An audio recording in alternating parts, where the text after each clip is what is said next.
are starting our YouTube learning series with the carpal tunnel syndrome. So, carpal tunnel syndrome is a very common condition. Due to the lack of ergonomics, people are getting these things, or due to any median nerve injury, mainly your median nerve injury. A lot of people face carpal tunnel syndrome post fracture also. So, we are starting. So here you can see we have the transverse ligament, the ulna, the radius, and the median nerve passing through this area. So here we have the other bones also, the carpal tunnel. It's a tunnel from where in between the carpals your median nerve is passing. So this is the basic concept. Mainly thing is because of the carpals. When carpals got tight due to the ligamentous injury or ligamentous tightness, the median nerve got entrapped. So it's a kind of entrapment syndrome also. So you can call this the carpal tunnel entrapment syndrome. It got entrapped. So the carpal tunnel syndrome, according to Sir James in 1854, pressure on the median nerve can result in the sensation of numbness, tingling, pain, clumsiness of the hand, some other symptoms like the patient was not able to move his hand properly, the lack of range of motion, and because of that, in some cases, the psychological stress also get induced. The combination of these symptoms is called the carpal tunnel syndrome. Anatomy. So the median nerve and several tendons run from forearm to hand through a small piece of wrist called the carpal tunnel. So here you can see a lot of tendons are passing, and in between your median nerve is passing. So median nerve, the tendon sheath, the flexor tendon. So transverse carpal ligament lies across the arch of the carpal, and this is the one most of the time your main reason. What are the causes? Health problems like obesity, rheumatoid arthritis, diabetes, hypothyroidism, and multiple sclerosis. Smoking, infections, forceful or prolonged activities like writing or working over laptops for a long time. CTS is more common in females than males. Clinical features. So here you can see there is a discoloration of hand because of the sensation is not there, the nerve is not properly working, the blood supply is hampered. So what are the clinical features? First one is the pain. Patient will feel a higher pain in this region of the forearm and the palm. Numbness because of the nerve. Tingling sensation. Loss of grip, dropping things. The patient was not able to grip the things very well. If pressure continues, thinner muscles can weaken and atrophy. These muscles can go into atrophy. Here you can see there are little signs of atrophy are there. The muscle got shrunk because of the nutrition is not properly they are getting.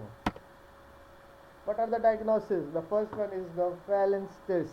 A positive Phalen's maneuver procedure paresthesia in the distribution.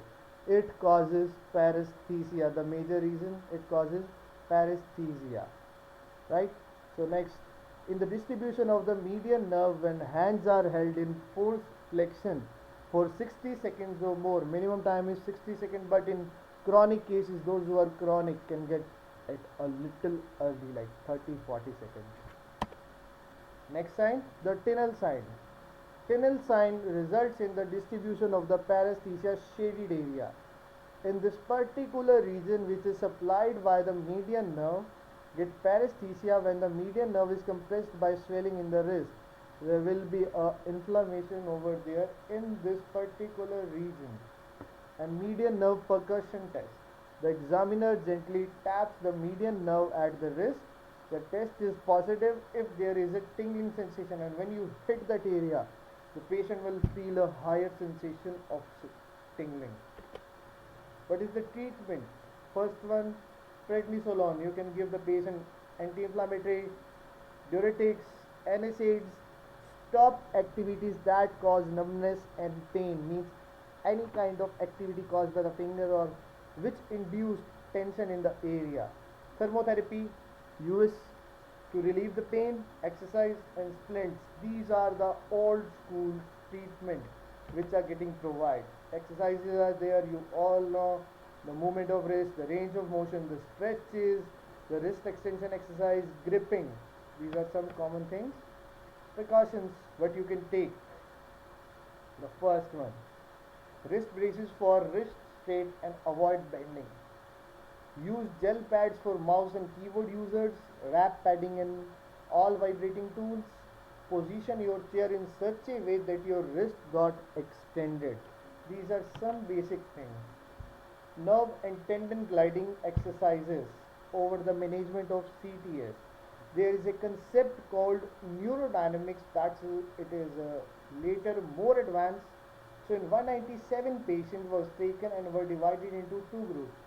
First group has taken only conservative treatment with the NSAIDs, splinting and steroid injections. Second group was treated by conservative treatment and nerve and tendon gliding exercises.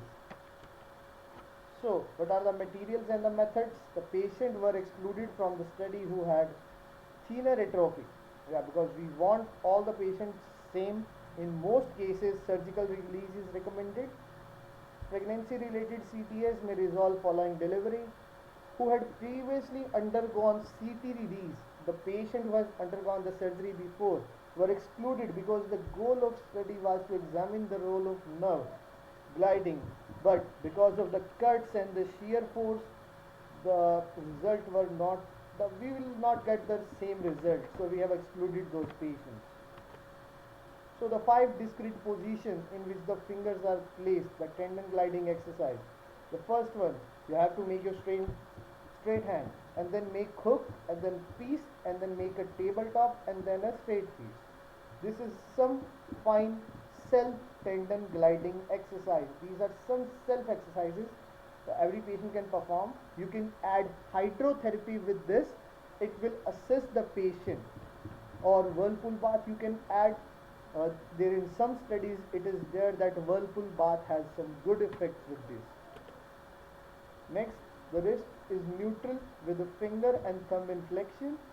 B part, wrist is neutral, the fingers and thumbs are extended. Third one, wrist and fingers are extended with the thumb in a neutral.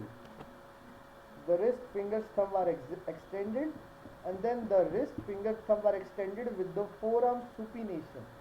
The wrist, finger and thumb extended in forearm is in supination, and then hands gently stretches the thumb.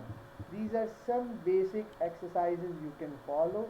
The result of this study that a program of nerve and tendon gliding exercises coupled with a conservative treatment, reduce of the symptoms, improve in the nerve exertion, decrease adhesion, improve sensation and improve function of the strength.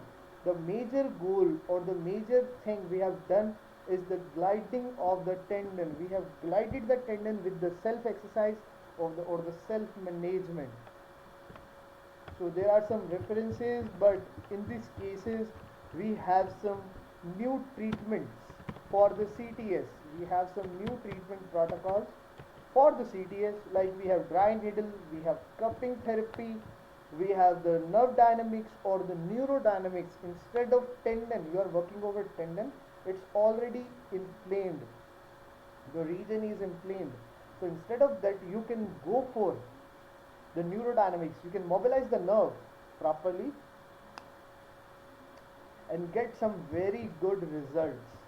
You can directly go for some nerve glidings, your dry needling over the tendon. You can learn all these things as a new school. You can go for the blood flow restriction exercises. There are a lot of concepts you can use. This is just a basic theory. We will upload some videos doing the treatment of the CTS very soon.